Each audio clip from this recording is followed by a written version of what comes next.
Good news, everyone! Talking Futurama is coming back for Talking Futurama Season 2, Part 2. Fresher than a summer ham, this podcast comes every Friday. And if you sign up at the $5 level at patreon.com/TalkingSimpsons, you can hear each episode as it goes live. That's right. Sign up today at patreon.com/TalkingSimpsons for $5 to hear Talking Futurama every Friday throughout the rest of 2020 and also all the previous episodes we've done so far. So head over to patreon.com/TalkingSimpsons now, or we're going to clamp you. Shut up and take my money. Cartoons from present in the past. Every week will be an animated bash. What a cartoon! What a cartoon! Maybe a short but mostly shows. We'll talk, we'll analyze, exploring as we go. What a cartoon! What a cartoon! What a cartoon!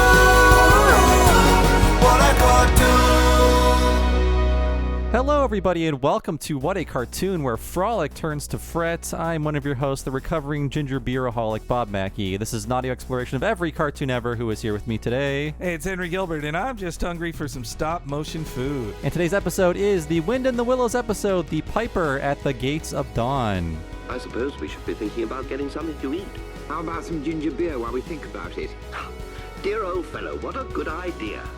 I have ginger beer in my fridge as we speak, unrelated to this podcast. But this is a Patreon selection, correct? Yes, one of our premium patrons, Alex Irish, you may have heard him before for his other picks. This was his. Quite a good one, too, I must say. Fetching. And Alex's explanation for picking this says, Kenneth Graham's Wind in the Willows is one of my favorite books of all time, with its mixture of talking animals, pastoral British sensibilities, and social satire. Cosgrove Hall made the definitive adaptation, and these are the definitive versions of the characters for me. While I can't request the 1983 stop-motion feature, I can request one of the TV series' finest episodes. And so that is why we are doing the Cosgrove Hall 80s Wind in the Willows, which I did see as a young chap myself. Where did this air? Because I have very fuzzy memories of watching this. In my memories, I thought it was a Nickelodeon show, but my research proved me wrong. PBS? According to Wikipedia, in the U.S., it aired on PBS and also sometimes in the Disney Channel. And I actually found an ad for like taped off TV of Disney Channel Preview Weekend, like from like 1987, I think. But it's like Disney Channel Preview Weekend. Tell your cable subscribers you want it. We've got Wind in the Willows. So it could have been during my family didn't pay for Disney Channel, but I think in one of the preview weekends I might have seen it then, or we rented it from a video store. Interesting. But I do know I saw, at the very least, the movie that starts the series. I did really enjoy this, actually, but I do associate this with all of like the very dreary European and British stuff that cable channels would bring over instead of making their own things. It just reminds me of that era that when Nicktoons came, it was just like black tar heroin in your vein, just like colors, screaming, what's happening? Just like a softer, even softer focus shows with like a lot, I don't know, just like a very different tempo than the loud, brash American cartoons. And it was an odd time to be alive, I think. When we were kids, I definitely remember sometimes the British ones that would come on. Like, I know on Nickelodeon they did these much simpler than Wind in the Willows stop motion storybook versions of Paddington stories. And while I liked them as a little kid, even as a 4-year-old, I was like, these are a little slow, I felt like. And there are definitely like drearier and sadder stop motion British things from the same time that we got over here. But I think this is like right in the perfect zone of like, this is perhaps the most British cartoon we could ever do on this series. I needed a translator for those weasels. Yeah, I also remember like the TV show Eureka's Castle was just like a repository for all of these just like weird British things and European things. And the one I remember being the most boring was this one called Gran. 10, and it was about a grandmother and her grandson hanging out together. Oh, yeah. And it was just so slow and stilted. Yeah, it's just Sesame Street was a superior show as far as interstitials went. Yeah, I remember one that depressed me as a kid from Eureka's Castle, which was like, it was this like spotted dog that went on adventures and he got like trapped in a cave, and it was a magic cave you couldn't get out of unless somebody else went into it. It was very like a terrifying like nightmare scenario. Don't worry, the dog got out and tricked his jailer to go back into the prison. By comparison, this show honestly feels like how that's why I had that as the opening clip. It feels like how when Itchy and Scratchy got nice in Itchy and Scratchy and Marge, like it's just two good pals going like, you want to eat something? Sure. More ginger beer, please. Yeah, exactly. And I mean, it's just so like friendly and nice and warm, and I mean the colors. Yeah.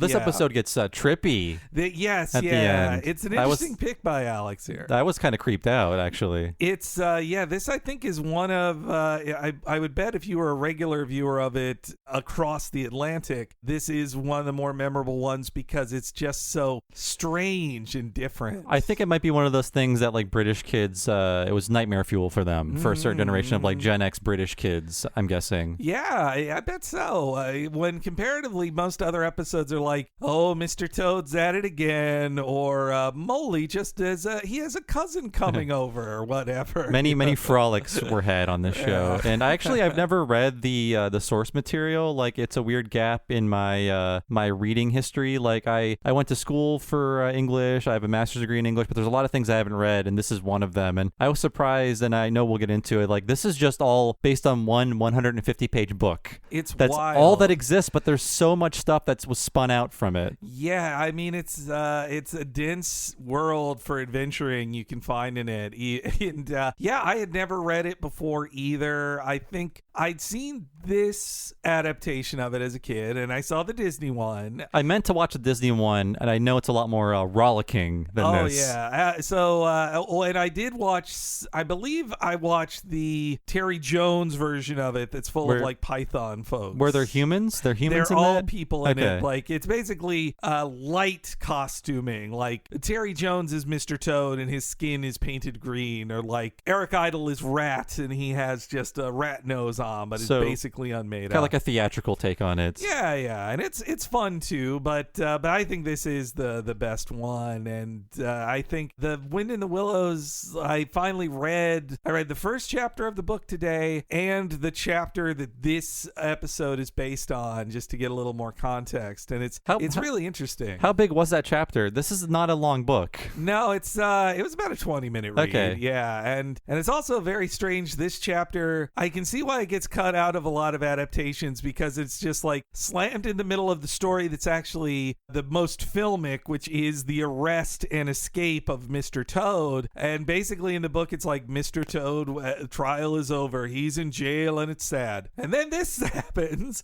And then once this is over, they're like, meanwhile in jail, Mr. Toad was this. Like that's why this got adapted a bit, because Toad is in this. He's not in jail in this episode. I also didn't know there were humans in this world. I don't care for that. It's played with. Every adaptation has trouble with it or they have to find different approaches, because it's not very clear in the text I read of like, okay, are these human-sized animal people in a human world, or are they actually like in the Disney version, Toad is a toad-sized person who wears clothes and can be prosecuted and treated as a person, but he is a little toad man, and it's not clear the differences in them. Yeah. The one animal series I did read, which was written like 80 years later, was the Redwall series, and I believe in the first book there was some implication that humans existed, or maybe some mention of them, but after that it was just like, no humans in this world. It's too complicated. Like how could there be little mouse castles and stuff and mouse wars with humans also existing like a few miles away? Well, in this adaptation, like the humans are the same size as the people. Like Toad meets the couple he steals the car from. They're the same size as him. But then again, in this episode, they kind kind of play with it both ways of like, well, then wait, is an otter hunt by huge to them in scale people?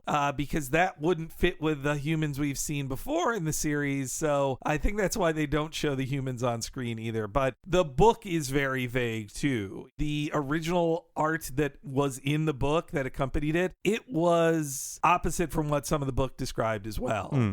But yeah, why? I guess let's get into the history real quick. First of the book itself, and I especially want to say thank you to the YouTuber Richard Haynes. He has, not a ton of views. He has in-depth histories of Wind in the Willows, including he just does live commentaries over every episode of the series and the movie. And he is not only a fan, but also a stop motion artist himself. Who, if he is to be believed, and I believe him in his videos, he is had contact with many of the people who worked on the show and can tells direct stories here's a script page from the episode. So thank you to Richard Haynes. This really helped me out in this. So, starting over a century ago, author Kenneth Grahame was born in Edinburgh, Scotland, and after his mother's passing at his age 5, he moved to an English town of Cookham, which was on the River Thames, which, by the way, yeah, exactly. For me and you growing up, I always thought it was Thames. You never knew that it was. I guess a parent eventually told me, no, it's Thames. It's not, but it's spelled Thames. Come on, it's your fault. British people. But anyway, yes, he grew up on the River Thames and grew to love that bit of childhood, which would have inspiration on his work here. After not getting into Oxford, which was a dream of his, he went into banking and he worked for the Bank of England in London. A recent biographer of his says that the boss he didn't like inspired Toad in the series. And I can see that. And also this new biographer mentioned that, for one thing, Grahame was apparently party to a attempted robbery of the bank by a man claiming to be a socialist, which Grahame believes inspired the weasel stealing stuff in this. And also the biographer noted that while Grahame was married, his wife lived in Berkshire while he lived in London in the same home as a theater designer who was friends with Oscar Wilde, which, wow. Yeah. Do you think he ever could have imagined his story would become a dark ride? I highly doubt that, yeah. But there's no smoking gun that says Kenneth Grahame was gay. But I mean, you read this book and it's the first chapter of the book is just about the first date of Mole and Rat. They meet each other and they're like, oh, want to go for a picnic? Yeah, let's just hang out. I mean, there's also historically the tradition between the value of male friendships was a lot stronger back then. It's well, screw women. What do they have? They have nothing to offer. Male friendships are just the superior form of existence. It's in Shakespeare. And I think certain cultural changes over time have made male friendships seem like that's gay. Yeah. I'm not hanging out with a guy. I mean, Shakespeare did have sex with dudes. Oh, sure. Yeah. Well, also back then, let's remember in 1900 in England, it was literally a crime to be gay. Yes. So you would go to jail, as would happen to Oscar Wilde. But I mean, living in London with a theater designer who's friends with Oscar Wilde, that to me says gay man, as gay as you could be back then. I guess. Well, I mean, I'm not saying he's not gay, but I'm just not to discount that. I'm just saying that male relationships are important, which is why there are no women in this series at all. Just well, they have nothing to offer. Yeah, you're right. It's also about just the smoking room friendship of guys, just guys being bros. But I totally buy they could just all be gay at the same time. And so Grahame had one son born at the turn of the century, Alistair, and he would tell Alistair these fun stories about animals living on the Thames and having adventures. And he had attempted to make a career in writing up to that point while still working at the bank, but he then quit the bank and went on his pension early and decided he was going to turn those stories into a book. And so in 1908, he published The Wind in the Willows. Originally, he thought of calling it Mr. Mole and His Mates. Oh, wow. Well, then that'd be very gay. Yes, yeah. But it's just a very sweet and warm adventure that is an ode to male friendship, but it It also is about having picnics while like lower class weasels try to steal from you. Yeah, because they're rightfully resentful of your idle nature. This show made me very jealous of these sleepy animals. They're just like, maybe I'll just fall asleep today. That sounds fun. Well, meanwhile, the poor weasels have to be living this hardscrabble life in the wild wood with like they don't get to have a sunny seat on the river. They're caught in the gears of the Industrial Revolution. And also, though, it's an adventure too about, Mr. Toad, who's this, asshole, inherited wealth asshole who drives a car and goes to jail and then has to like fight weasels to get his home back. And Cars being newly invented at the time. the book comes out in 1908. It is a hit, but he never writes another book after that. Like Kenneth Grahame passed away in 1932 without having written another book on the subject. And sadly, the son he wrote the books for, Alistair, took his life on his 20th birthday. It's apparently he was a very sickly child who had a lot of pressures. I mean, knowing that in his biography and then seeing this episode that is about a father and son, I think that is also like striking as well.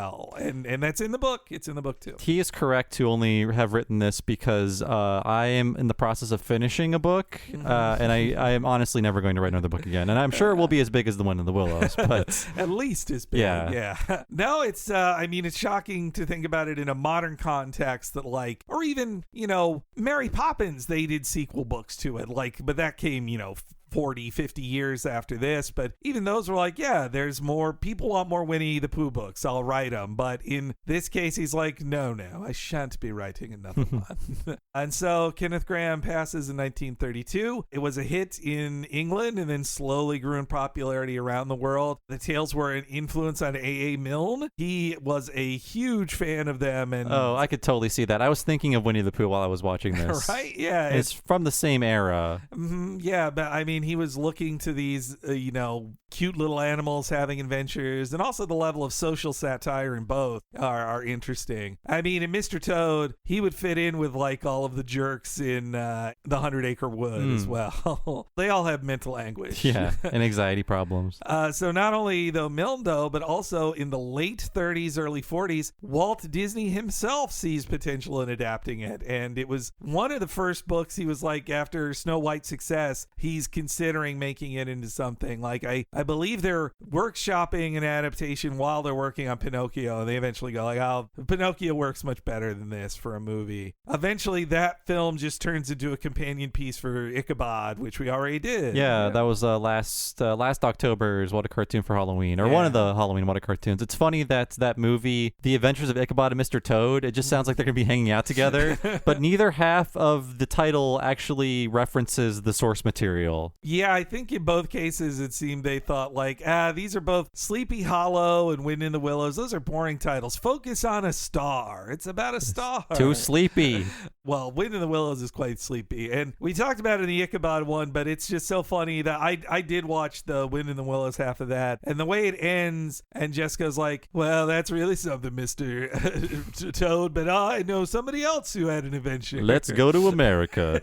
Yeah, like I want to watch that now especially, but I have ridden the dark rides. Yes. Probably like 4 or 5 times, and it's been said before, but I do like how it sends you to hell. It's pretty great. Yeah. I just watched a replay of that dark ride, and the weirdest thing I forgot was like, you go into hell and it's like, and you're out. No more hell. Yeah. So like I feel like other rides that have the scary bit then at least give you like, and here's 20 seconds of happiness. Yeah, Here, everybody's singing, Ursula's dead. Instead it's all it's good. like, no, here's scares and you're done. You're out of here.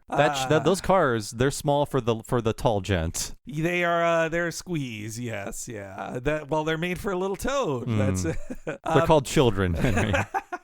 But yeah, so Wind in the Willows legacy is enduring. Mr. Toad's Wild Ride, everybody loves that. But in England, there's a premiere animation studio that's just starting up in the 1970s. All right, so let's talk about Cosgrove Hall, aka Mark Hall and Brian Cosgrove. The two of them met at university in Manchester, where they were both trained as illustrators and then ended up working for the TV channel Granada, both on graphics, like just drawing up graphics. And in 1979, Mark Hall quit to start his own studio to do that same kind of work for television, identification, or commercials, called it Stop Frame Studio. Studios, and he quickly hired Brian Cosgrove to join him at this company. And they worked on several series, including The Magic Ball in 1971. And, they demonstrated their ability to produce, funny and clever kids content that was homegrown for England. That definitely looks cheap by today's standards, but I think compared to anything else being produced in the 70s in England, it was probably better looking than most other homegrown animation there. It's a smaller country. They have a smaller group of animators. I imagine they're not outsourcing things to like Korea. I think for this production, this is skipping ahead, but I think for this production and their most famous production, I think it was mostly done internally in England. But then when I watched the credits for Count Duckula, it was full of names that were either from Mexico or Spain. So I think that was when they finally, and that is much better animated than Danger Mouse. Oh my Count God. Duckula is, yeah, I watched our friend Pop Arena's Danger Mouse video and it gave me depression. It brought me back to like that just coming on and me just catatonic. That show made me catatonic. A special shout out to Pop Arena and his Knickknacks video on Danger Mouse. It was very helpful for me and the Cosgrove Hall research here. And so they were very productive, but still Stop Frame shut down in 1975. But right then, ITV, who they've been working with some at Stop Frame, which is a television channel in England, ITV had a subsidiary named Thames Television, and they were interested in getting a new subsidiary within that to create specifically children's productions. And so they hire Cosgrove and Hall to make Cosgrove Hall Productions for internal ITV kids programming. And an interesting bit from the Guardian's obituary of Mark Hall, spoilers, he is no longer with us, but Mark Hall mentioned that him and Cosgrove had a real, creative partnership defined by differences. Like they mentioned, like it's chalk and cheese. Like here's how the Guardian described it. Hall was calm and quietly spoken with a talent for running the business and model animation, while Cosgrove was slightly more temperamental and an expert cartoonist. If you look at the overall scope of what they created at Cosgrove Hall, you can point at a lot of them to be like, okay, that's a Mark Hall, this is a Cosgrove one, and including The Wind in the Willows is a very Mark Hall production. And so they were based out of a Manchester suburb, and they built up a studio with series like The Magic Torch and Chorlton and the Wheelies. Oh man, these sound so British. Quite, Bob. And the talking parcel. And so they, were doing well, but in 1981 came their big hit, Danger Mouse. I'm sorry, I was laughing reading the list of their Cockleshell Bay. Yes, yeah, it's all quite British, quite naughty, not knobby. We're gonna offend so many British listeners with our bad accents in this podcast. But I love the Britishness of this. But so 1981 they get Danger Mouse, and that is their big hit, and it's also the first time they worked with actor David Jason, who did both the narrator and Danger Mouse in that series. But Mark Hall was more of a formalist. Like Brian Cosgrove was into the wackier, goofier, like Monty Python-ier Danger Mouse comedy. Like Mark Hall didn't really get it. And so, as the story goes, in 1980 or 81, a Thames exec had just watched with them a movie special they did for Cinderella, which was stop motion. And he suggested, well, what do you want to do next in stop motion as a film? And Mark Hall immediately was like, Wind in the Willows. And fortunately, in 1983, it was already in the UK public domain. Ooh. So how did Disney let that happen? I guess they didn't buy the rights to the they didn't do like the Pooh exchange. Yeah, well, you see, unfortunately for Kenneth Graham's estate, he died before the cutoff. His death is too early. Like A.A. Milne's estate can have a lot more control than he does. What a sucker.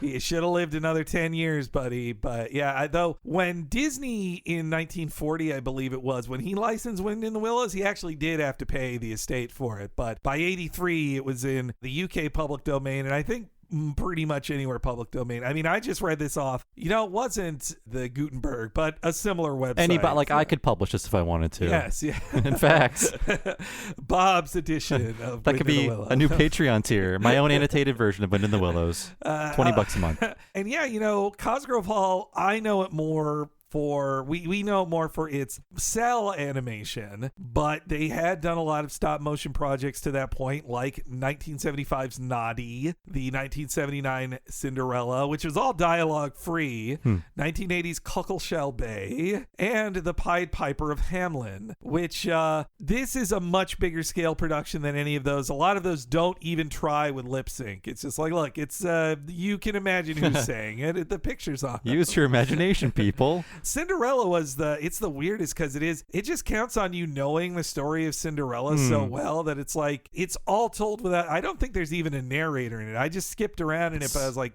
not even a narrator for all you Rella heads out there. But an interesting choice of it is that while it does have Mark Hull's formalism and old-timey storybook stuff, you do get a little of the chaos of Danger Mouse because David Jason is a voice actor in the show and kind of steals the show in pretty much every scene he's in. And as production began first on the movie, which is about 70 minutes long, they not only had Cosgrove and Hall and their best writers working on it and a lot of their great voice actors who I'll get to later, but I found out a huge boon for this series that made it take a huge step up compared to the previous stop motion ones they did was that they had puppet builders on their team named Ian McKinnon and Peter Saunders, which they will be so successful on this show that by 1990 they will spin off into their own company of building puppets, and they will build the figures for Bob the Builder, the Fantastic Mr. Fox, Corpse Bride, and also, do you remember all those Brisk Tea commercials from our childhood? Yeah, that's Brisk, years? baby. Yes, yeah.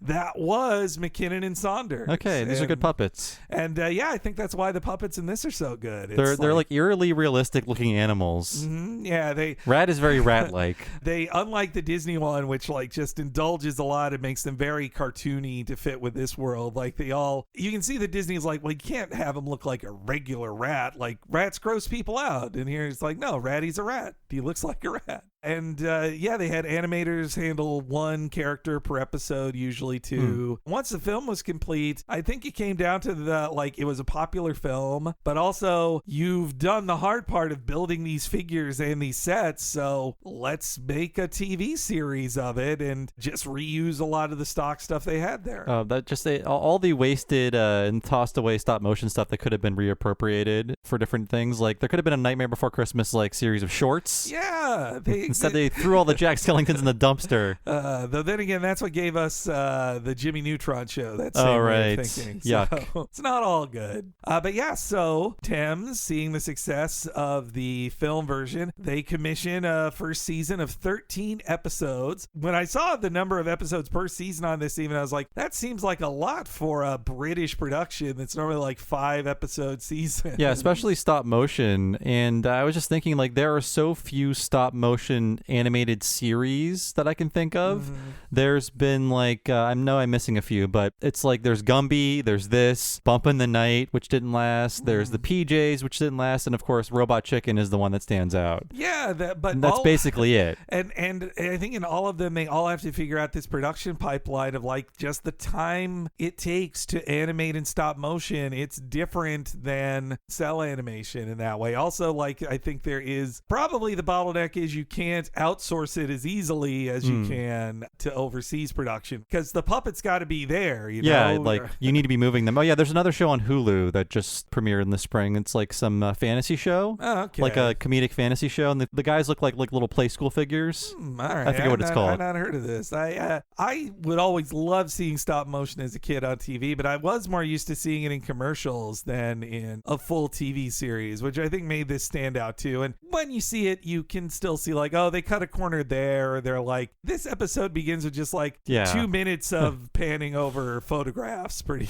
much. Oh, by the way, the Hulu thing is called Crossing Swords. Okay. I just was like bewitched by stop motion animation as a kid because I didn't understand what it was, and I'd have to ask my mom like, how does this work? Like, what are they like? How are these things moving around? She'd have to like explain it to me, and then I don't think it was until like Muppet Babies broke it down. I think that Muppet Babies episode demystified it for both of us. Yeah. Also, interestingly, when they adapted it into a show, they made up a lot of their own stories, but there's a lot of weird chapters in the book that don't really fit into a, A to B movie plot. There's a weird chapter about the Spanish-American War. And so they adapted a lot of those in there. Plus, they actually, sometimes on the show, I'm like, well, that's an unneeded song, but I love every song in the show I heard. Then I find out, well, sometimes in the book, a character just starts singing a song, and so they put it in the movie. I'm not a fan of that era of like literature. Just like, what if this character sang and I can write a song? It's like, okay, Tolkien, let's slow it down. That's the start of chapter 2, is Mole trying to start a story of like, oh, I'd really like to meet Mr. Toad. And Ratty goes, not now, Moley. I just thought of a song about ducks. Webbed feet, blah, blah. He just sings a song, which that's in the movie version, that exact song. So let me talk about the voice actors on this, because I think it is a really great cast. Like every voice actor in this is just great. I mentioned him already, but Sir David Jason, he's the only living member of the core cast at the moment, knocking on wood. And he really does steal the show as Mr. Toad. Like, he's just so good. This is balanced, at least in these early episodes, for like, well, everybody's kind of a co-star. Mr. Toad is like a co-star, and it really is Mole and Ratty's thing. But when Disney adapted it, they're like, the most active and fun character is Mr. Toad. He's the main character, and his other friends in the Disney adaptation, they just come off as like boring dudes who are like, don't have fun, Mr. Toad. Stop that right now. And the rest. They're impediments to the fun story. But in this, it kind of balanced it out more. But David Jason's Mr. Toad is just so funny that he took over the series. The 5th season is really a spin-off called Oh, Mr. Toad, which make all the stories about him. He just becomes the main character. Does he like run a business like how all those spin-offs work? Like, what if Mr. Toad ran a tea shop? I think it's all the same setting and stuff. It just makes Mr. Toad the main character, and you start every story with Mr. Toad instead of waiting for Moley and Ratty to meet up with Mr. Toad. And yeah, David Jason, an incredibly gifted performer, mainstay at Cosgrove Hall. He is Danger Mouse. He is Count Duckula. He's even Count Duckula. Yep. Damn. Yeah, he's a really great voice actor. And also, for British folks, he's very well known for his long-standing roles in the A Touch of Frost series and Only Fools and Horses. And I watched some clips from Only Fools and Horses, and he's a really good, live action performer too, not just voice actor. There's something about like Toad in general. He is supposed to be just this unlikable, spoiled turd. You're just supposed to be like, what a piece of crap. He just wants to eat sardine sandwiches. And David Jason plays him with so much charisma. And also, like, there's so many scenes where Toad is like, well, I just want to be selfish. And characters tell Mr. Toad, really? Don't do that. Really, Toad? And then he's like, no, you're right. Yes, I will. I'm glad he is, you can talk Toad into his senses rather quickly. He's more of a selfish dick in the Disney version. Yeah, no one is truly like a despicable charter. For like, it's a different sense of humor. You would normally have an antisocial character on one of these shows to like set against the other good people, but no, he's a little selfish, but then eventually comes around. Well, here's a really shocking thing about this adaptation compared to the Disney one that I had completely forgotten until rewatching the movie, which is in the Disney one, they add an excuse that Toad is innocent, because the whole thing is like Toad wants to have a motor car. His friends won't let him. Then he is accused of stealing a motor car. In the Disney version, it is revealed that he bought a stolen motor car from people who then lie and say they didn't sell it to him and that he stole it. And so he goes to jail as an innocent man and escapes. That's how Disney dealt with it. In this, it really is like Toad wanted a car and his friends wouldn't let him have one, so he did steal it from people. Like, he is just a thief.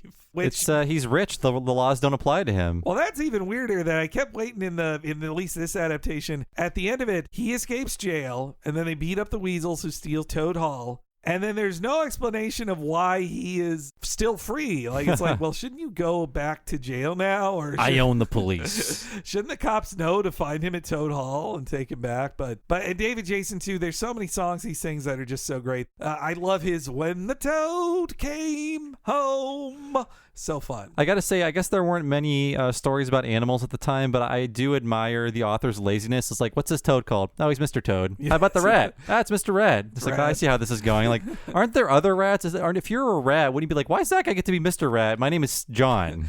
This episode deals with one of the few times where it's like, oh, there's two types of otters in here. Well, I guess it's Otter and Porky then. Yeah, I think that's why in other adaptations too, they always make it like Moley and Ratty, even though in the text it's like Rat said this and then Mole replied, but it works better with their cute nicknames of Moley and Ratty. And so that's David Jason. Listeners probably instantly recognize the voice of Ratty, though, in the series. I wasn't sure entirely until the credits ran. I'm like, oh, yeah, that is Peter Sallis, a.k.a. we know him best, the voice of Wallace from Wallace and Gromit. Not quite that old, only in his 60s in this.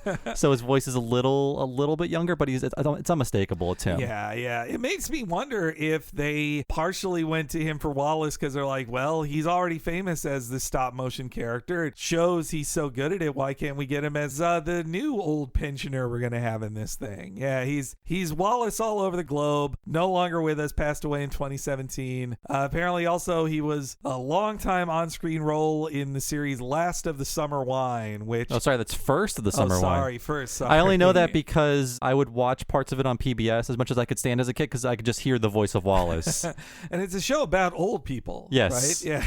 Yeah. Then we've got Sir Michael Hordern. He was very famous as a Shakespearean actor. Like he played, King Lear on the stage and was one of the most celebrated actors of his time. Also, you hear his voice here is Badger, which in the Disney version they call him Mick Badger because I think too they realized like Badger's just so boring too. Let's make him one of those filthy Irish. But here Badger. Oh, I have to apologize to you. There is a First of the Summer Wine series and a Last of the Summer Wine series. The first is a prequel. You can find out where the summer wine came from. I was one. Thank you. Thanks. But also Hordern. I found a clip of him from a BBC radio play playing Gandalf in Lord of the Rings one. He is perfect as Gandalf. And then I saw photos of him like old with a beard and stuff. I'm like, holy shit, this guy, if they had produced a Lord of the Rings film in the 80s live action, he would have been the perfect Gandalf. Badger is sort of a Gandalf figure. Very much so, yeah. They actually are played incredibly similarly.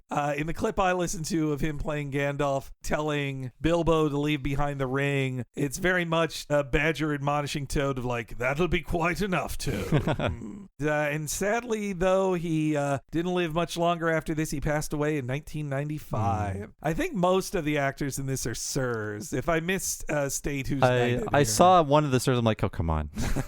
And then we've got Richard Pearson as the voice of Mole. He's really great because Mole's such a boring character. You can underappreciate his role, but I think Richard Pearson does a great job too. And he was mainly known for stage plays and had some like limited TV acting in the UK. Passed away in 2011. I was just thinking of like all of these British actors from the show were all like born in the 20s and what they lived through, like their country being bombed and things like that. That's true, man. I believe several of them were in the service as well too. Yeah. And then here they are in their autumn years playing just these happy animals. They deserve this animal-based retirement. And then we've got Ian Carmichael, who is the narrator of the show, and in the movie version does Ratty, which then, according to the Richard Haynes videos, he says that Ian Carmichael, in between the film version and the release of the TV show, his wife passed away, and so he was trying to work less, so he just was like, I'll just do the narrator. I think it's better that Ratty and the narrator have different voices anyway, and Peter Sallis is just so good. But Ian Carmichael, he played Wooster in a lot of Jeeves and Wooster stuff in the 50s,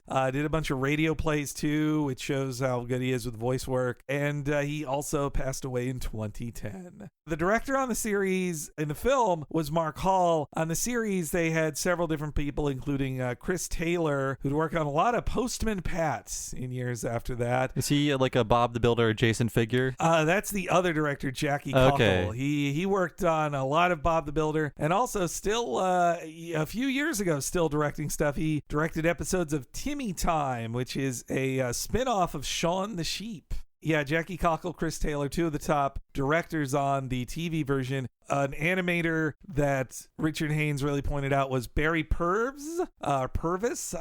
He was the best animator on the show, apparently, and he'd go on to be an animation director for the characters in Mars Attacks, and he'd also work on Peter Jackson productions of like Lord of the Rings and King Kong. Like he was a consultant to Weta in the 2000s. And then one of the key writers for the show is Rosemary Ann Sisson, who she wrote the adaptation of the film and several episodes of the show, including this one. She worked most on the ones that adapted stuff from the books. She was really good at adaptation of it. She's, she was a very professional writer who worked on things we've done, like The Black Cauldron. She was one of many credited writers on The Black Cauldron. Wow. And also she worked on the Young Indiana Jones Chronicles too. But mostly she worked on BBC productions and also was a well-versed Shakespearean scholar. Like that was her, I believe, true passion was just the work of Shakespeare. And that's the quality of these British cartoons. And she passed away 2017 at the age of 93. Wow. So then as for the music, I love the music in this series. Every song and the opening theme, just it feels like a warm hug, like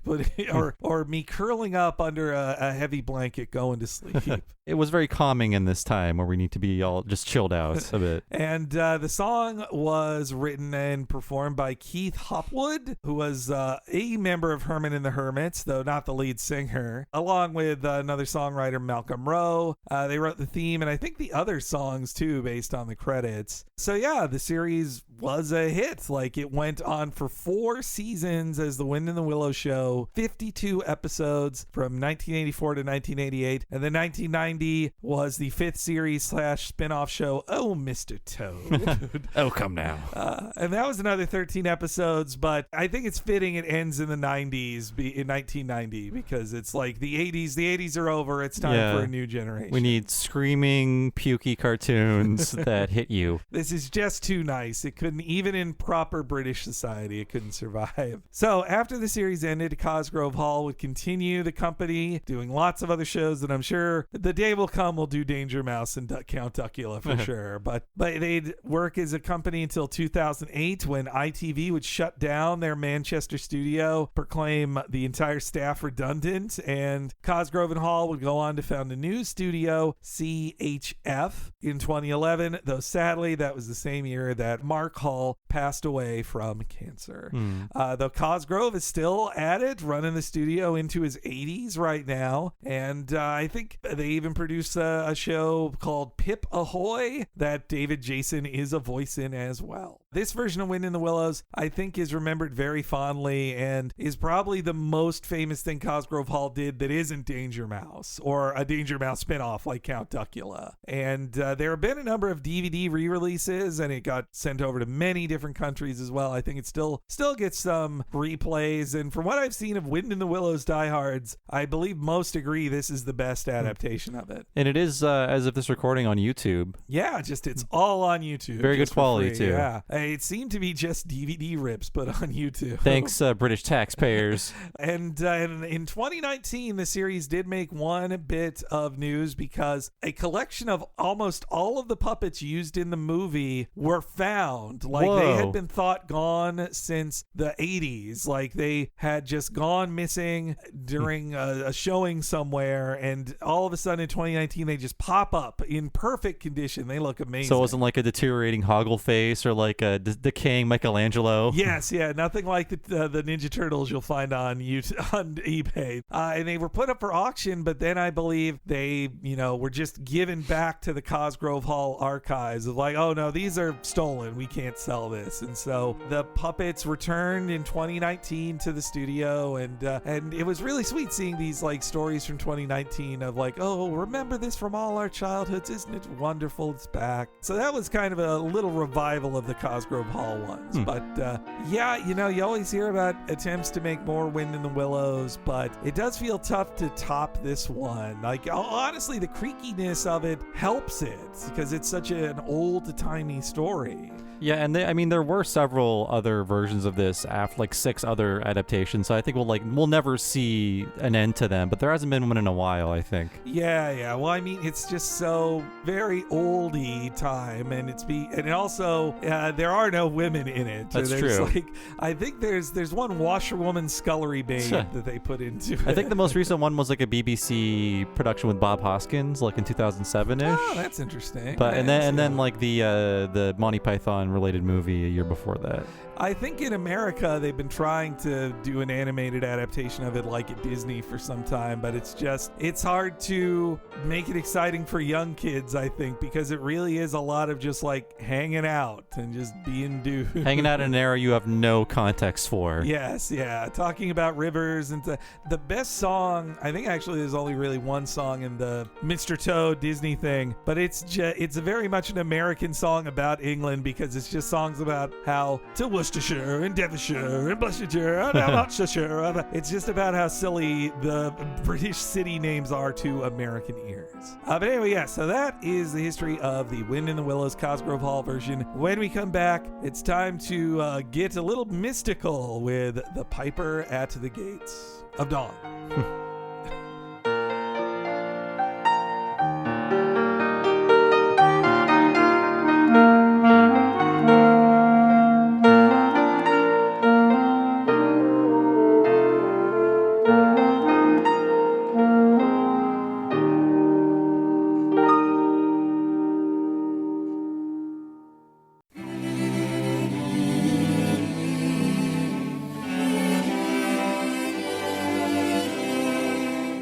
When the toad came home, there was panic in the parlor and howling in the hall. There was crying in the cowshed and shrieking in the store. When the toad came home, when the toad came home.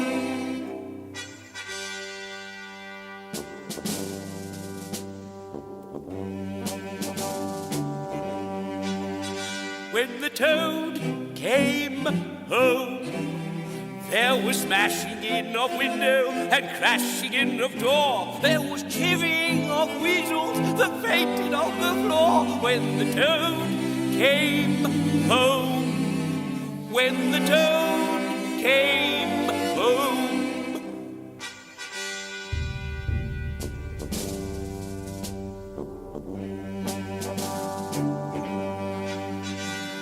Bang!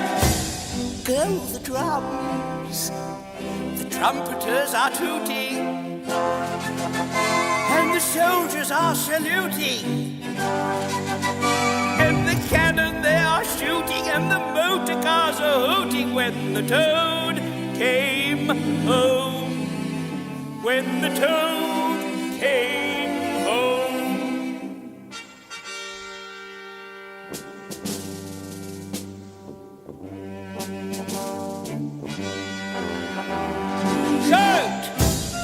Shout, hooray!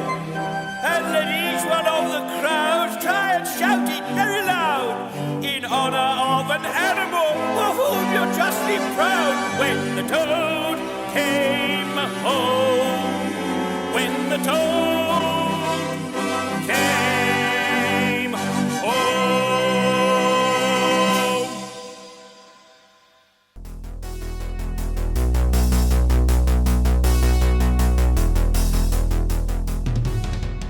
Welcome to the break, everybody. It's Henry Gilbert, and I am accidentally cosplaying as Moley today. Hey everybody, it's Bob Mackey, and I'm still looking for Portly. Portly! Portly! And we are super thankful that we got to do this Wind in the Willows podcast because of a pick from Alex Irish, one of our top Patreon supporters. They get to pick a new podcast subject for us every few months, and all of our Patreon supporters, though, are how we do this full time, and we thank all of them. That's right. If you want to be cool like Alex and get all kinds of extra stuff on top of what you're hearing now, please go to patreon.com/TalkingSimpsons. Sign up there for $5 a month. You'll get all these episodes 1 week ahead of time and ad-free, and also access to everything behind the $5 paywall. That includes all of the bonus podcasts that we've made in the past 3.5 years. They'll be yours up front just for $5 a month. That includes all of our limited miniseries, things like Talking Critic, Talking of the Hill, Talking Mission Hill, and currently happening right now is Talking Futurama Season 2 Part 2. We are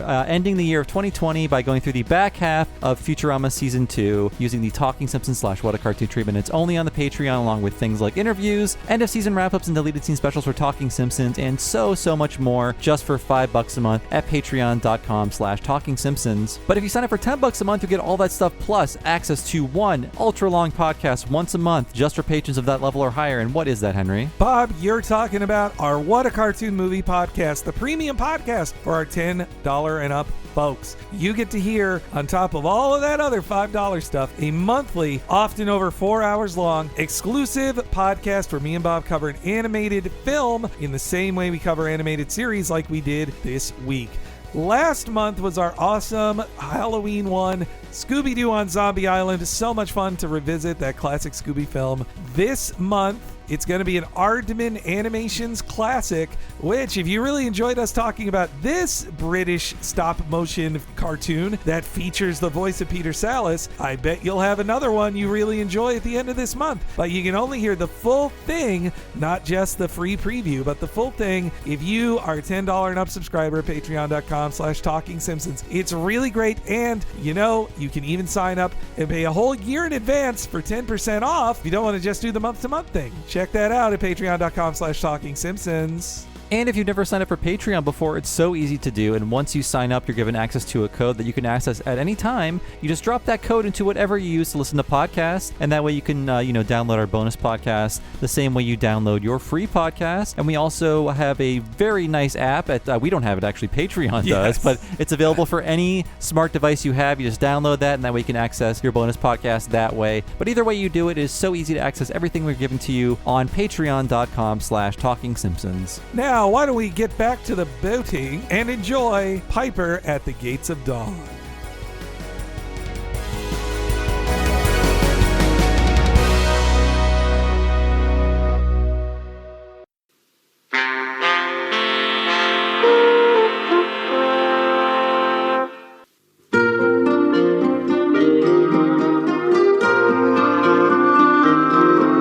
The wind in the willows sang softly to me. Follow my voice wherever it leads, from mountains through valleys to deep rolling seas, borne on the wings of the breeze.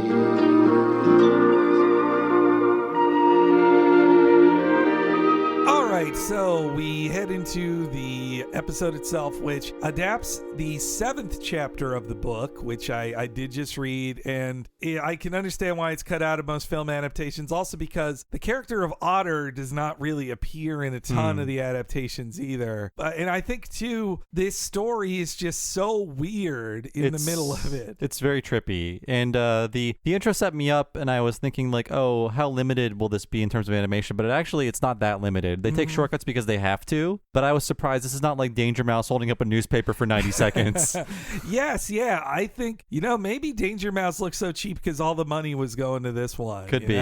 But this definitely is for British television standards, I think, and for television standards of 1984. I think this seems pretty high budget by comparison, or at the very least with animators that knew how to film around their limitations very well. Mm-hmm. The chapter in the book is still very different from this, which I'm glad I read that too, because it really made me appreciate the skill that Rosemary Ann Sisson put into adapting this, because like some stuff happens earlier, or there's just fully brand new scenes that incorporate different characters. I prefer this version of it than the chapter in the book, which is even odder and more homoerotic, as I will show. What's going on that island? Oh boy, you don't want to know. But yeah, the show begins with like the storybook opening, which definitely feels like the Disney approach they did, like of just, the Winnie the Pooh book opens in live action, and then you zoom in and it's cartoon. So it's very anime. Everybody gets their own like little scene, every character. Yeah, you're right. It is Although they're not doing anything exciting. It's just like they're sipping a cup of tea. I forget what they're even doing. Just like posing. Yeah, it's like they posed for a photo, and then Mr. Toad's like, I'm going to walk down me stairs now. And yeah, the song, it just makes me kind of like sleepy and relaxed. Yeah. And also, I should note, Piper at the Gates of Dawn is also the name of the first Pink Floyd album. They took it as inspiration too. That's what came up in my first Google search. Yeah, I didn't know. I am not a Pink Floyd mega fan, so I did Neither not am know I. that. Yeah. I only am into Laser Floyd. And the episode begins with a real description of the summer heat, which you're listening to this around Thanksgiving, but we're recording this in the summertime, and it felt very good approximation of how it can feel sometimes. Yeah, we're in between heat waves right now. Yeah. Well, and also the way Molly is trying to not be hot, it just makes me think of like, must have really sucked in the pre-air conditioning times. Hey. I never tried the wet fern technique. I figure most of the landed British gentry just like went to their drawing room and just like grabbed a brandy and just sat, and like until it stops being hot, I'm just gonna sit in this chair in the dark, getting pleasantly drunk. Yeah, just a light buzz the whole rest of the day. I feel like that's what the ginger beer is a stand-in for in this kid's cartoon. I'm gonna have some when I get home. It sounds great. And yeah, I think I know they're just photographs of like water and trees and stuff, but I mean it is a little cheap. But that narration mixed with the pan over it just feels nice. It really puts me in a good mood. It's very good for setting up the tone of the series. And also it's worth noting too that the first story in it, which they do in the film version too, is Mole is doing a bunch of spring cleaning, and he's just like, oh, bother and blow, I hate spring cleaning, I'm gonna leave my house, and he just abandons his home and then moves in with Rat, and like he meets a guy in just an afternoon, and he's like, hey, get in my boat, let's have a picnic. You know what, move in with me, I'll teach you how to row a boat. I just abandoned my house and I have nothing to lose. Get in my boat. Rat and Mole are fast friends there, but this time, as Mole is sunning himself or trying to stay out of the sun, Ratty is having a nice time with another mate. But for animals who were not natural river folk, especially for animals who lived underground, this kind of sweltering day was the height of discomfort.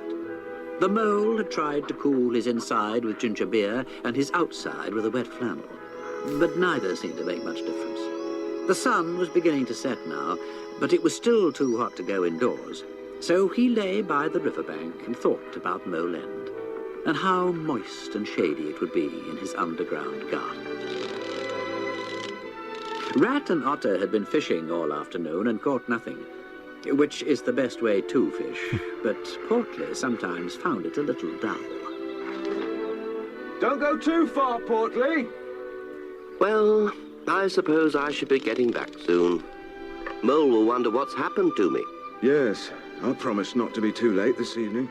I think the word portly is said maybe 60 times in this episode. Portly! Well, it's the original press X to Jason. I guess so, yeah. Portly. Is Portly's not like a chubby child? Is it the pun like he's got like a little sailor's uniform on? Is that it? I guess so. Yeah. Okay. I didn't even assume why he's called Port. I think there's no real description of him other than in the book, other than just like a little boy. Like that's all. I mean, I guess there's some kids with baby fat you would just call Portly then in the cruel way of naming children in the 1900s. Little husky. But it's funny hearing Peter Sallis doing Rat with like it is the Wallace voice, but he's not as stupid, or he's a much more together gentleman. Yeah, he is the one who like makes Mole less sleepy and gets him to like spring into action. Also, again, on the gayness of it all, I did have to laugh at like Ratty says, oh, Mole will wonder what happened to me. And Otter seemingly goes like, oh, I promised my wife I'd be home too. Like they're both just talking about their partners, right? But yeah, I think too, in an American production, I think they would have hit it harder of like, hey, don't run away from your parents or you'll make them worried. Like that's not very didactic about that. Like, oh, if, this tells you if you run away, a creepy statue will save you.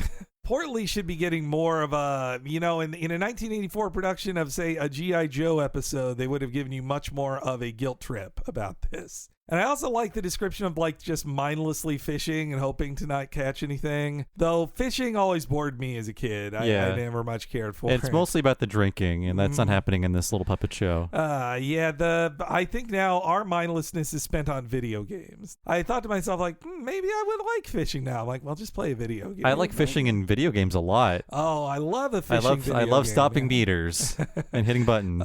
Feeling the rumble in Animal Crossing and knowing that it's time to... Well, also, that's what's helpful in video game fishing, that you know something will come in within 30 seconds.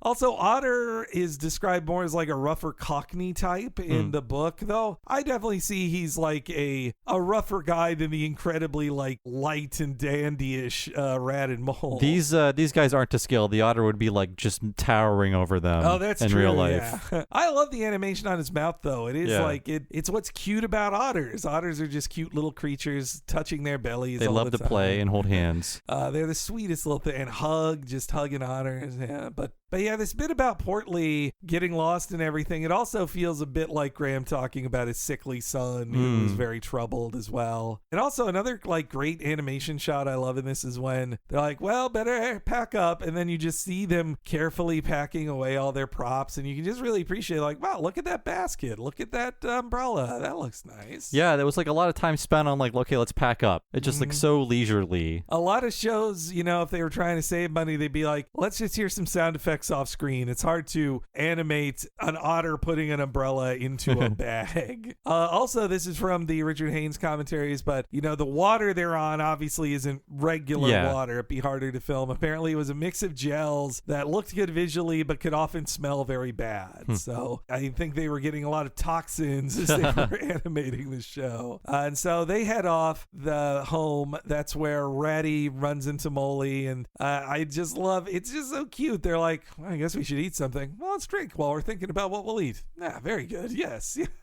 And so the Otter is played by Brian Southwood, and I think he voices Portly as well. He, I think, is still with us. He had been acting and stuff into the last decade. I think his biggest appearances are on like recurring roles on Coronation Street, but nothing that is famous in the U.S. anyway. I mean, I know Coronation Street as a name of a thing that's been on the air for a million years in England. But as Ratty and Molly are trying to relax, they find out that Portly is missing.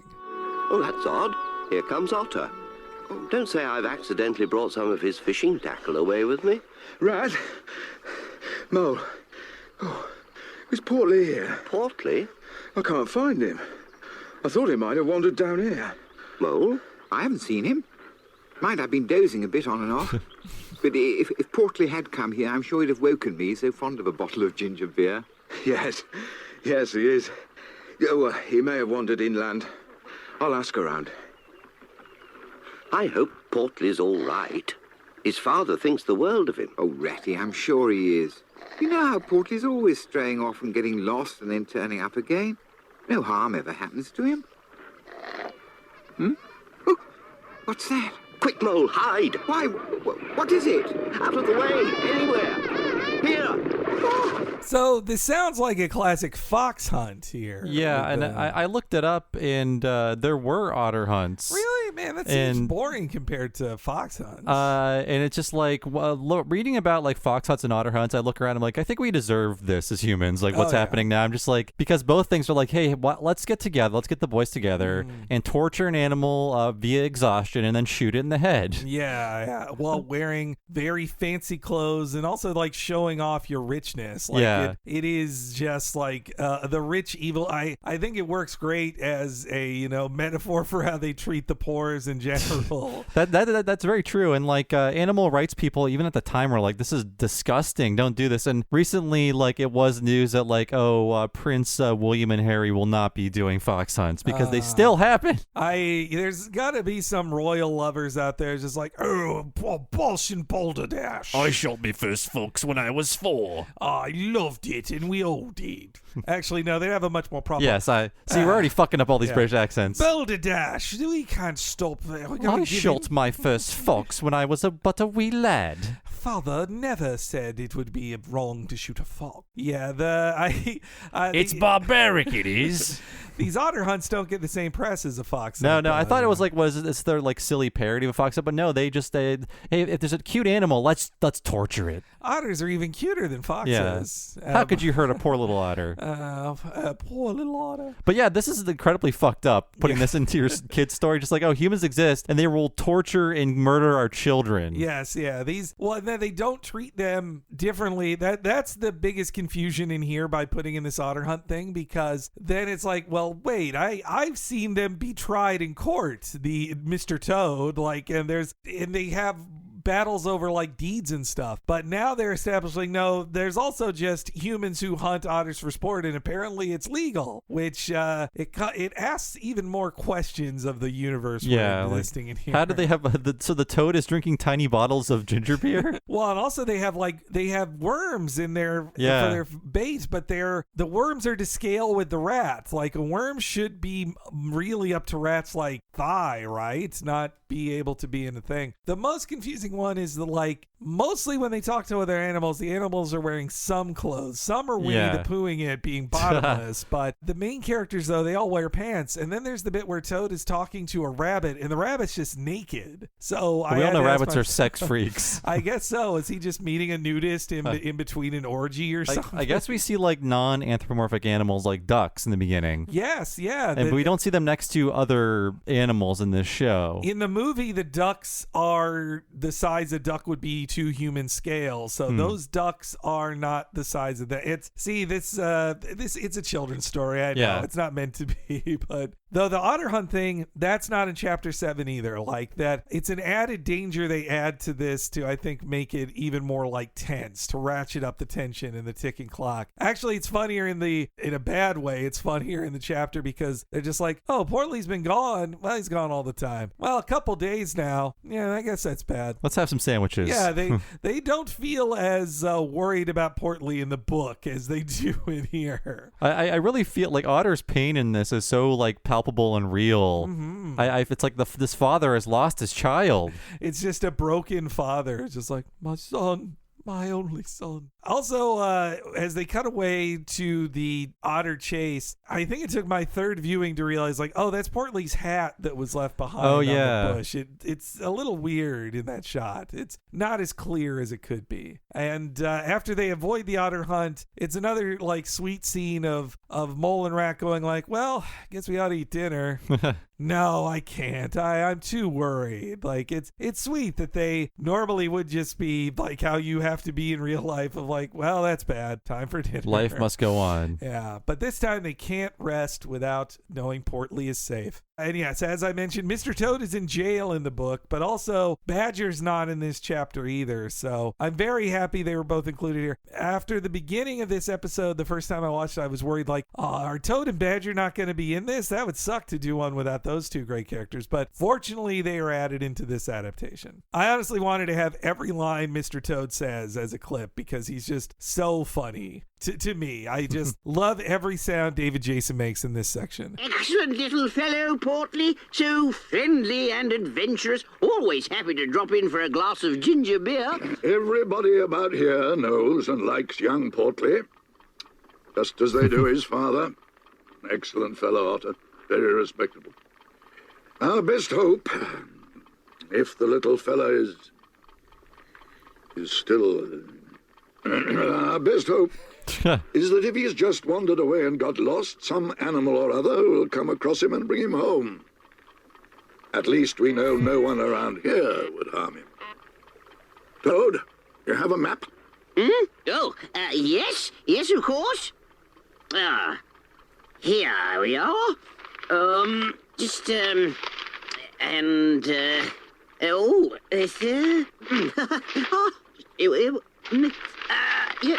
a moment. It's upside down. Now, there.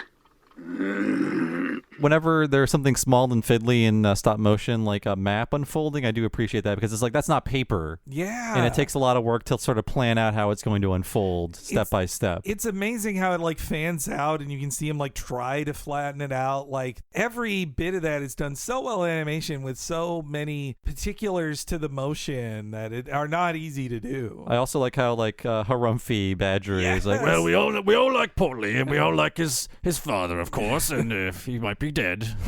Yeah, I love it. This bit, he's like, if he's still. Essentially, his plan is to wait through a pile of coats until this all blows over, because it's like somebody will return the boy, I'm sure. And they'll find him. Well, Badger is a dour realist who hates people. Also, he hates being around anyone. So I think in his mind, he's just going like, "This child is definitely already dead. I'm trying to bring everybody down as slowly as possible." Michael Horton, he gets so much out of just like the voice. It sounds like a Banjo-Kazooie character. And the voice just, it feels, you've said it before, of just these voices that people don't smoke as much or drink as much now. There's so much history in their throats. Yeah. Oh God.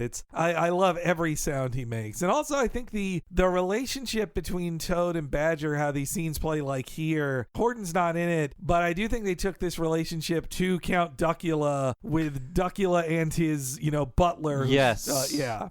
Mr. Toad and Duckula are both like guys who live in castles and who want to do silly modern things instead of being respectable gentlemen. I forgot that David Jason, he plays Count Duckula with an American accent. Yes, yeah. It's an odd one. It's, but I guess to them it's like, well, ducks are American. We all know this, like Donald Duck. But also in this next bit here, I do really like that they play with Toad in many ways here, that it's like, okay, Toad does genuinely worry about this kid and likes the kid, but he also is like, well, this could be an excuse for me to drive my motor car. If I take the boat and row upriver... Yes, and I'll drive my car along the road. No, Toad. You will walk down river. Oh, I could cover more ground in my motor car. That may be, but you'd not be able to question many animals when you're upside down in a ditch. Oh, I say. Anything for Portly, Toad? What? Oh, yes, all right. I still think... That's settled, then. I love his exclamations, too, like, I say. Like, it's him saying, like, hey, shut up, or like, you're being mean to me, but just like, I say. But then he gives in pretty quickly. Yeah, I love that he can listen to reason. Maybe that makes Toad more likable because a friend can just go like, come on, Toad. He's like, no, yes. You're being a little extra, Toad. Other Toads are more dickish and don't listen to anybody. I think that, and just all the great like stops and starts. I believe not the narrator, but I think everybody else recorded together. Yeah, I was going to ask because the pauses feel very realistic to me. I do know from watching the Paparina one on Danger Mouse, he included a clip from like some making of behind the scenes thing for Danger Mouse, and they're all sitting next to each other reading the script together. So I would assume this had the same recording style. Oh, and during all of this scene, there's like weasels peeping in on him. So that's a really great misdirect from all the previous episodes. The weasels are bad. Weasels are uniformly evil, always out to steal. It's one of those things that maybe the authors aren't aware of it, but it's just like, it's kind of weird. It's like, oh, everything from this race is bad. Yes, yeah. I think it's just like the very older, more colonial way of thinking. But that's what I love about this episode. It is the first time, I think, in the show that the weasels aren't all bad. And it's a really good misdirect that when you see them skulking in the background, especially when Badger says like, well, nobody here has any ill will towards them, and then it shows you the weasels, I think you're meant to think the weasels kidnapped him and they're showing up to say, well, we have a ransom for little old Portly. I did like that misdirect. Mm-hmm. Yeah, it's really well done. Oh, and the chief weasel also voiced by David Jason as well. The punky weasel. I like that I did like, yeah. He's pretty much a 1980s punk rocker in this 1900s. Like a Billy Idol character or something. That's something too I really love about Wind in the Willows, that it's so specifically set in the 1900s, because the things Toad is into were fads of the idol rich in the 1900s. Like he has a quote-unquote gypsy cart, which those were caravans people wanted to have. He wants to have a motor car because those are very new. And then the funny bit at the end is when they're like, oh, Toad has learned his lesson, and then he flies by in basically the Wright brothers plane. And I'm sure like 30 years before this, he'd be into like bicycles or whatever. Oh, yes, yeah. And Mr. Graham's crackers. But yes, the weasels appear, and they actually are here to help. I say, what are you doing here? How did you get in? Oh, front door was open, wasn't it? No, We heard you was looking for young Portly. Well, what of it? Shut up, Toady. Well, nice little chap, that Portly, no side about him. Often used to pop up in the woods. I've got a nipper myself, and him and young Portly used to have a bit of a game together. You'd never think he was, one of the knobs. So, we can do anything to help. I just thought that... You think we'd accept help from weasels? Silence, Toad. Besides, Mr. Badger, you done me a favour once, and I said I'd pay you back one day, and if you... Well, that is to say, if... We shall be honoured to accept your assistance. He was so hard to understand. Oh, yeah, Molly and Nipper, yeah, but Badger. I think that, too, is a statement of class, that it's like he can't speak properly. Yeah. I think, you did me not a knob like Aristides, and it's this kind of shit out of his mouth I get. I like that. had a bit of a game. It's also funny, too, because the weasels, that they are so evil in other episodes. Like 4 episodes before this, they outright steal Badger's house. They're like, no, we bought the land under your house. We own it. And Badger is like, please don't take my home. And they're like, no, we're taking it out of here by noon. But in this case, even Badger's like, you know what? We'll take all the help we can get. It was funny that Toad also, so many episodes are like, the weasels trick Toad. And this is the one time where Toad is like, what? I'll never listen to you. Get out of here. And it's because Toad is always wrong, I think. A weasel has to repay a favor. So yeah, and I like that Badger accepts it. That's another thing that is shocking in comparison to the Disney version and the movie one of this series. When the weasels take Toad Hall, in the Disney version, it's just Toad was taken out of Toad Hall and the weasels move in. And also that they have a deed of it that they kind of stole from him. In the stop motion version, the way they get Toad Hall is Badger is caretaking it while Toad is in prison, and a weasel bashes Badger in the head and throws him on the front lawn. And that's it. Like, it's brutal in its realism. Were those weasels like the same Roger Rabbit weasels? Like they were indeed. Okay. Yes, yeah. I think they took the same just off the page in a couple designs there. Yeah. Which, as we see, weasels always evil. You can't trust. It's funny. Normally the rats are the bad ones, but here this rat is a good rat. But weasels all bad, except this time. What I like too, how the Badger's like, oh, I'll search the wild wood, and how Mole is scared, but he's like, should I could, just all his little like stops and starts are great. So the characters go on a search for Portly. A lot of nothing happening here. A whole lot of nothing happens for a while, actually. Yeah. And they then come back at nightfall. And I also like the little comedy that everyone is sitting around worried and can't touch the food. And Toad is just like, he's just eating snacks all in the sitting room. A hot drink and a sardine sandwich.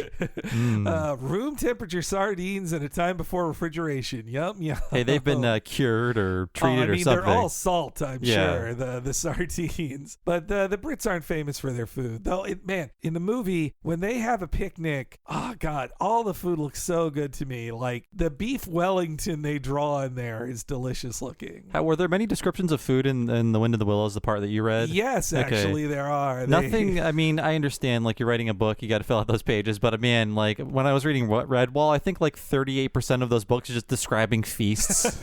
I mean, Tolkien, too, was pretty guilty of that. Yeah. Well, actually, his were more like, let me describe how a meeting was commenced. Like, Yeah, in the first chapter of Wind in the Willows, it's a cute bit where Rat invites Mole on a picnic, and he's like, well, what's in the picnic? And he names a dozen things that are in there. He seemingly packed a feast, and eventually Moley just covers his ears like, no, please tell me no more. It's all too exciting, the many types of food that's in there.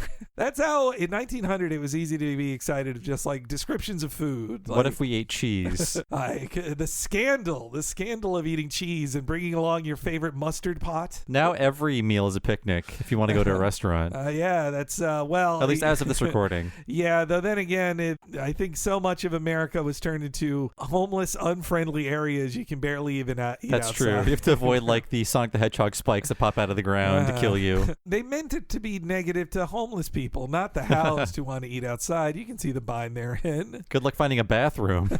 But yes, they can't find Portly, and things aren't sounding so good. But when at last the searchers returned, it was night, and Portly had not been found. Otter? No sign of him. He hasn't come home, and I've asked everyone I can think of. Oh, dear old Otter. Have a hot drink and a sandwich.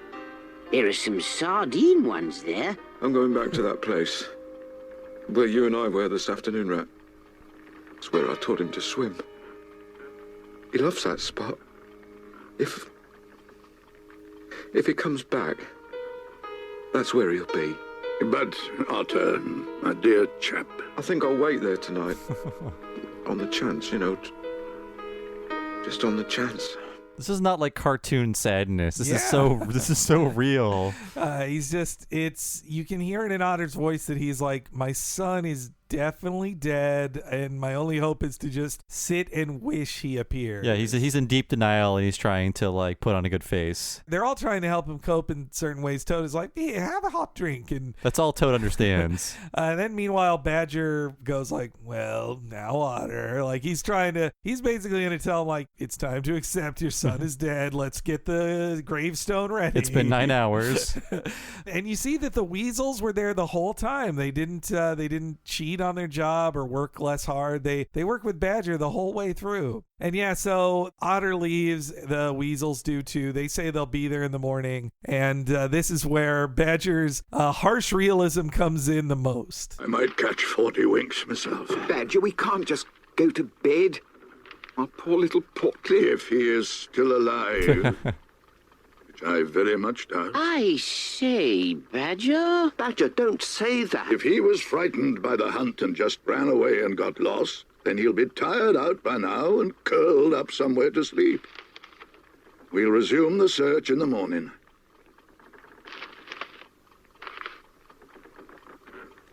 Rat, I simply can't go and turn in and go to sleep and do nothing, even though there doesn't seem to be anything to be done. Just what I was thinking myself.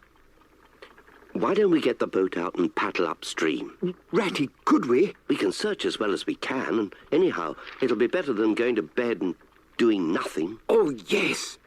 So it will. It's not the sort of night for bed anyway, and dawn is not so very far off. That exchange basically is in the book, too, of just between Mole and Rat, of them saying, we don't sleep most nights anyway, which are geez, what are you guys doing? It's not the sort of night for bed, is that what he said? Yeah, maybe, they sleep so much in the daytime, maybe they just stay up all night. Mole's just been sleeping in the sun all day. Yeah, maybe that's why they're not feeling like sleeping at night. Or maybe they stay up all night, wink. Yeah, but... Don't they have jobs? No, they really don't. I think they all inherited homes and just can spend all day on the river. I like the Badger's tense way of saying it. It's just he doesn't want to admit, he's but which I very much doubt. Yeah, he's being realistic. But Toad, I like that Toad finally is somebody to say hey, that's a bit much. Whoa, stop it. It's weird to hear Toad be the one who's claiming for a sense of decency, or just hey, let's try to stay positive. And yeah, so they, Rat and Mole decide they're going to head out on a moonlight search, which great lighting in these sequences too. Yeah. And you hear a sadder version of the television theme in the background too. I really like that. And then just to make sure, if you weren't feeling bad already, the cutaway to Otter just crying on the dock. Yeah, very, very sad. And so then at 2/3 through the episode, magic begins to happen, which I think this is another reason this isn't in most adaptations, film adaptations of it. It's because it's such a Deus Ex Machina story too. Yeah, was not expecting this at all, but I liked how surreal it was. They actually, I'd say it's even more magical and out of nowhere in the book version. I think this one at least plays with it in a certain way that's like, was it magic or was it just luck? And was that a god or was it a statue? I could see like how Pink Floyd, a psychedelic rock band, would take advantage of this. And like I can say like these men making the show were like adults in the 60s and 70s during the Cultural Revolution. And I'm not going to say they must have taken drugs, but I can say that I've had maybe like 4 or 5 experiences taking LSD, and this scene coming up is just like, this feels like an acid trip. Right? Yeah. It like unmistakably feels like an acid trip. Like they both just start to hear music and they're like, wait, did you hear that? I do hear it now. Yeah. And just like the repetition of things and just like the vision, it's very, very trippy. In the book text, it is much clearer of like a god appeared before them and said, you won't remember this, and took them to a place. Like it matter-of-factly states that they meet a demigod, though they don't even say, we all know it's Pan from the description, but the word Pan is not said in the book either. It looks more like I've seen other drawings of this while looking at it, but he looks more like a satyr. Yeah. But in this one, it's just like, thanks, Satan. Satan loves the animals. But yes, so they spot an island that they've never gone to before. I didn't know there was an island here, Rat. No, we never come here. I don't quite know why. How still it is. And yet the dawn is almost here. You'd think the birds would be starting to sing.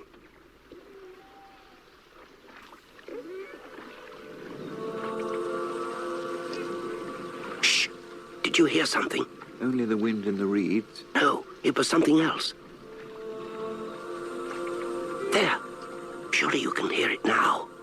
Mole listened intently, and the music began to come to him, faintly on the breeze. And I think they really handle so well, like this sense of awe in this, and you feel like this almost like old Bible style of like to even gaze upon a god is to just drop to your knees and look away. That's what they do in the book. They're just like, they instantly are supplicated at the presence of this deity. Yeah, was not expecting anything remotely like this in these stories, and to find out it came from the book, I was like, holy shit. Yeah, most episodes are not like, I think this is really why it stands out as an episode. They don't meet this like ancient god that solves their problems. It's very rare they run into a god that also they don't remember, and the not remembering is a big part of it too. Like as the animals approach and they describe just the awe that they feel, we then get to hear a speech from the god, which in the book version, this speech is basically said word for word, but it's at the end of the chapter of Ratty remembering hearing this thing, and so he basically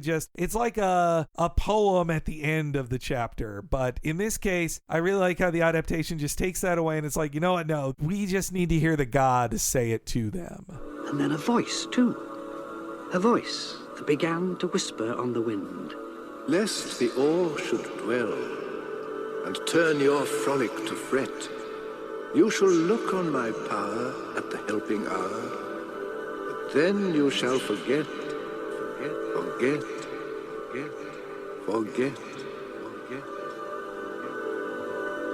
Betty, I'm afraid.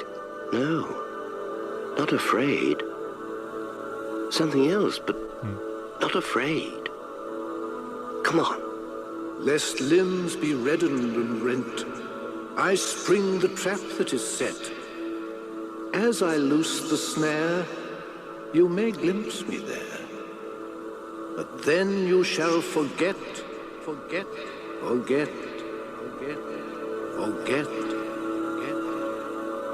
What does it mean? I don't know. Oh, yeah. It is creepy. And then you see the figure, and I was like, oh my God, is there going to be a live action person? Because if that thing started moving, I would seriously be freaked out. Yeah, they step real close to the creepypasta, but they step back. I think they find a good balance of like, you feel slightly unnerved, but also protected because this is a favorable god. It's something, the creepiness and eeriness is like, I'm not meant to understand this. I'm like a puny animal in the face of this almighty thing. It's not just horror, but it's just like the eeriness of like, I can't even process what's happening. And the forgetting part is baked into the novel as well, because he makes it very clear of like, if the animals remembered divine intervention, it would destroy their brains. And they just keep going back to that island. Yeah, it would just change everything. So it's more like a waking dream they experience. And the way they express it so well too, of like, once they're drawn to where Portly is, they then like slowly like, wait, what was I saying? What? Oh, look there he is. Like, and definitely the assumption you're meant to think is like, there was literal divine intervention of a god, found Portly and brought him to safety on this remote island they never visit. Not Portly.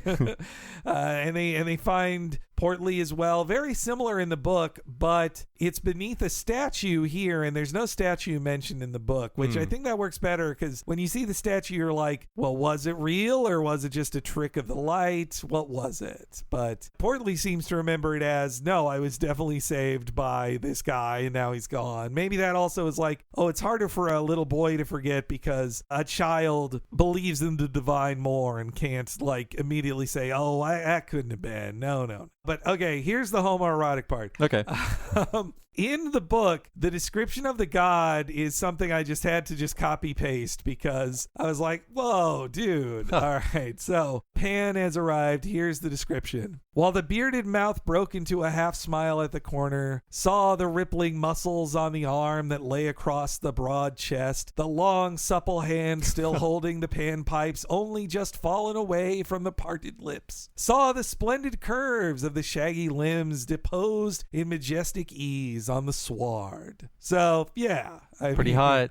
It's this goat god sounds pretty sexy, but yeah, I mean, that kind of fits with just the, say, Michelangelo painting all those beautiful male physiques for when... It's an appreciation of men. Yeah, just an appreciation. Just like, but that description, I was like especially the, I don't know, the bearded mouth or the broad chest. No, it was the panpipes only just fallen away from parted lips. That was wet the one. parted lips. So, fortunately, none of that's in this children's cartoon. I think Rosemary Sisson made the right move of like, you know what, kids don't need to hear about how hot this god was. I can see why this was not assigned to me in grade school. Yeah. This filth.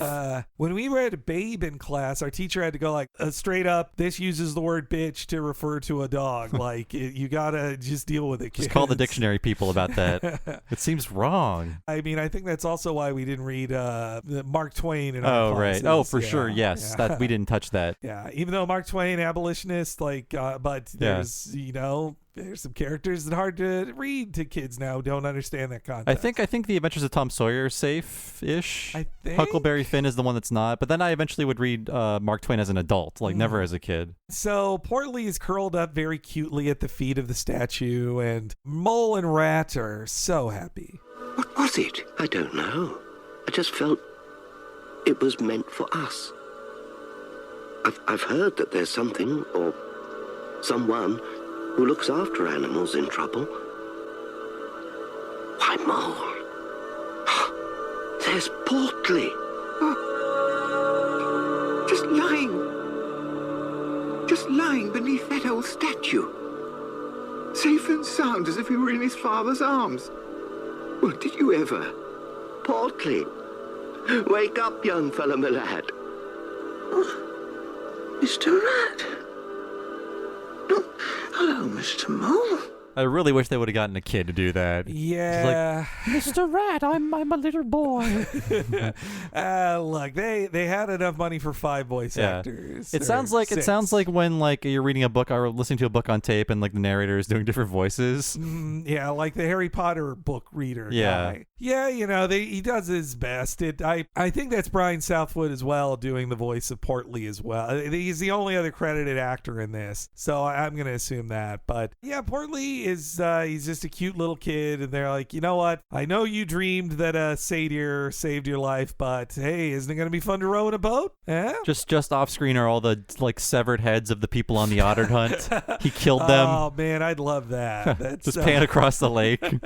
The Portly too, he seems like an annoying kid, and I hope he at least learned his lesson here to not run away from your dad. But I guess, maybe don't focus on fishing the entire time and keep a little closer eye on your kid. I think so. Also, it's like the early 1900s. There's no fidget spinners or like iPads. Like your kid's gonna get bored. You got to keep him occupied. Yeah. Which you should just make them recite Bible verses. That'll keep them good and busy. But yes, just as in the book, they convince Portly to let go of his visions of a god by like, hey, it's fun to ride on a boat, right? And so they head off. And the interesting thing in the book is the reconnection between Otter and Portly. They drop off Portly and then they watch him run to his dad. It's at a distance, and it's just Mullerati saying like, oh, it looks like they've reconnected. Well, let's head home. Like it's interesting that they kept in the book that Graham kept the most emotional bit far away. That's shameful. Yeah, I guess what if we were to see Otter cry? A man cry? Certainly not. I guess after being tortured with Otter's sadness, you need to see him happy again. Yeah, this is such an important scene. You need this here, and I'm so glad they added it. Like this is the press X to Portly scene though as well. Portly, it's Portly. Otter! Dad! Portly! Portly! Where have you been, Portly? Dad! Dad! Portly! Portly! Portly, where have you been? Portly! Was it a dream, Red? It was like a dream, and yet not quite. I feel dreadfully tired. No, not dreadfully. Pleasantly tired, as though good things have happened. Now it's time to sleep. How odd, Mole. I feel as you do. Isn't it jolly to feel the sun again, soaking into one's bones, and the wind playing in the reeds? Yeah, that was like 8 Portleys in 20 seconds. Yes, yeah. I wonder if they were like, oh, this scene's playing longer than it did in the recording. Where's take 3 of him saying, where have you been? Where have you been? Where, Portly? Also, at the start of it, you can really feel like Salas is like away from the mic with his hands cupped going like, Otter! Like it's, yeah. You can sense the room. They're not using like Pro Tools to adjust the voices here. I like hearing the room tone. Yeah, me too. Yeah, again, it makes it feel just so like creaky and fun. And yeah, they leave Otter with Portly, and I love that line too of Molly saying like, I feel dreadfully tired. No, not dreadfully, pleasantly tired, as though good things have happened. Like they were given the gift of forgetfulness. And then I want that for Christmas. Well, man, if all of this ends at some point and then we get to forget it all and just all take a nap together, everyone on Earth takes a nap, that'd be nice. Yes. No COVID sitcoms or movies. It's fine. Yeah, that'd be great. Yeah, I mean, Otter wouldn't want to see a play about his son being missing. No. Would he? But yes, there's one last clip as, and you know, if you're listening to this while driving, stay alert, stay awake. Don't slap fall. yourself now. It's like music. Far away music.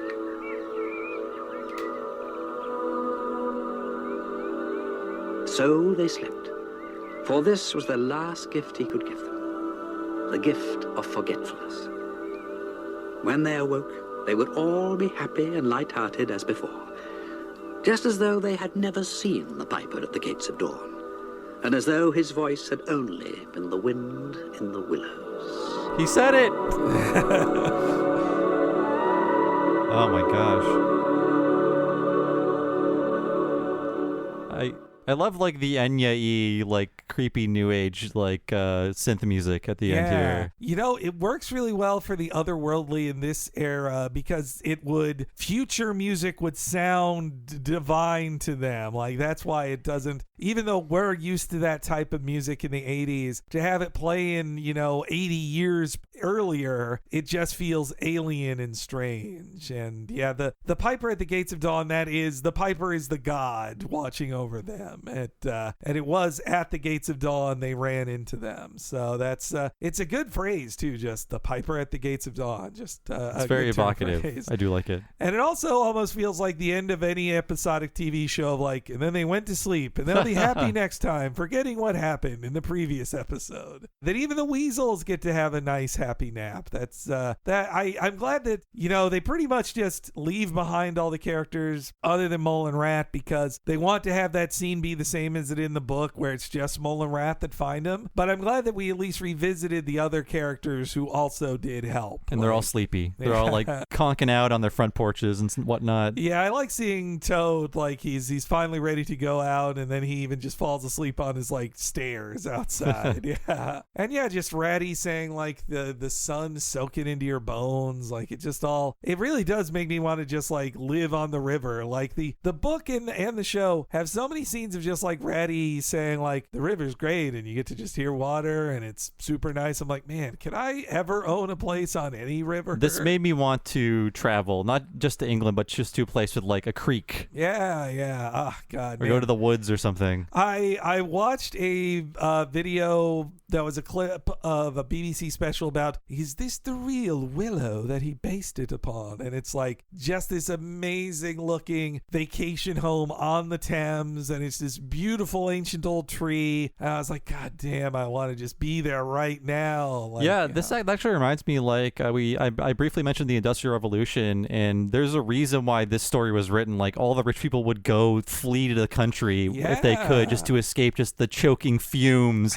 and open sewers that were the streets of the cities. All that depressing child labor surrounding you. Yeah. All those limping children. It's a bring down. Yeah, it's time to head up to me estate, I say. I guess there is a lot of like, I think it's social satire too, in the way that Toad is shown to be the bad type of rich guy. Yeah. While meanwhile the Mole and Ratty are much more normal, like respectable gentlemen who help their community and care about things, but are also lazy rich guys. They have to remind Toad to have some kind of empathy. Yeah, they're like, Toad, remember, like Jesus. He's like, oh yes, yeah, sure, yeah, I didn't want to go to hell, no.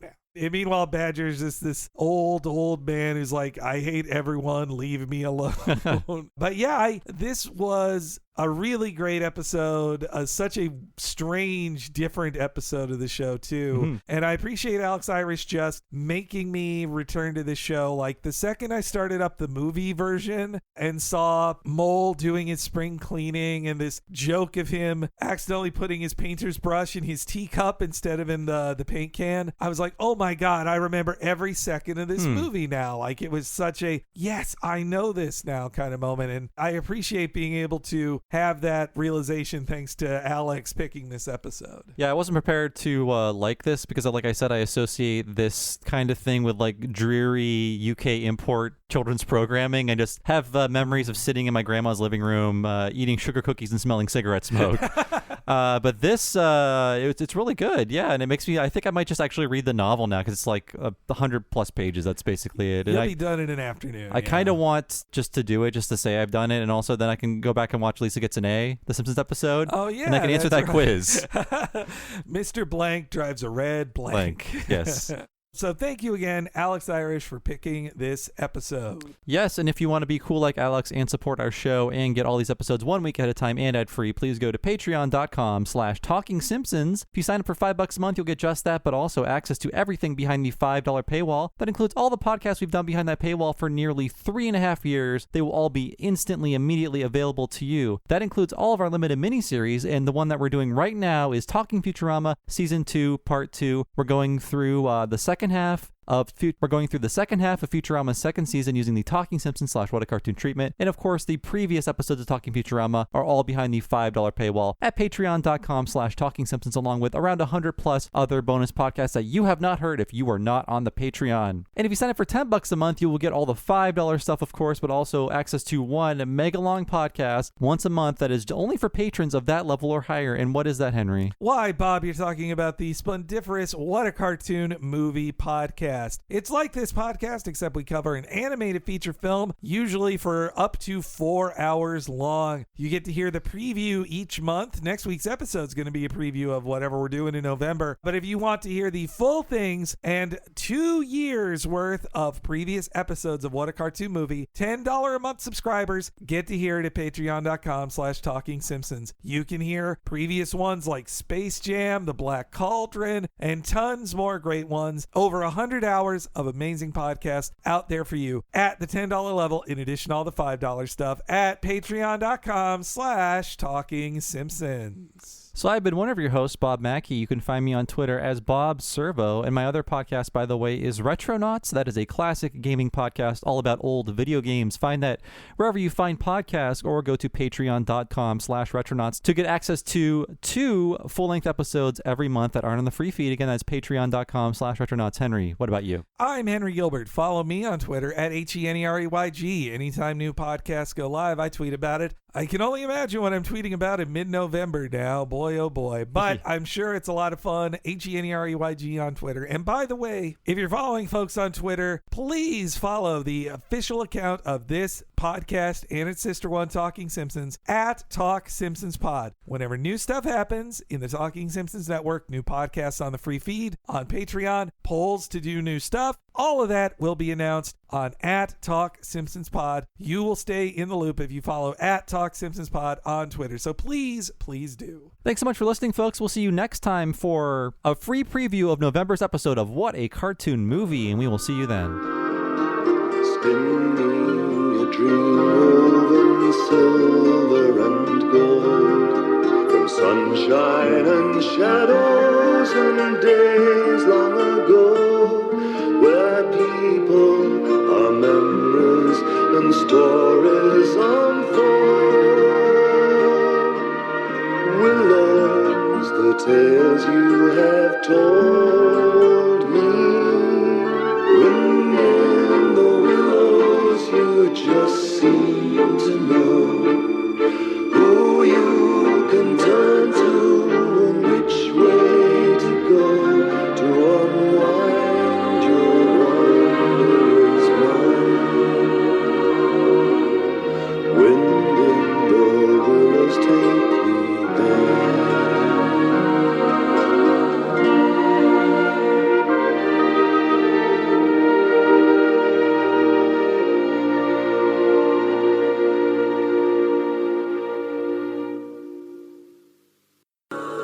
Helper and healer, I cheer small waifs in the woodland wet. Strays I find in it, wounds I bind in it, bidding them then to forget, forget, forget.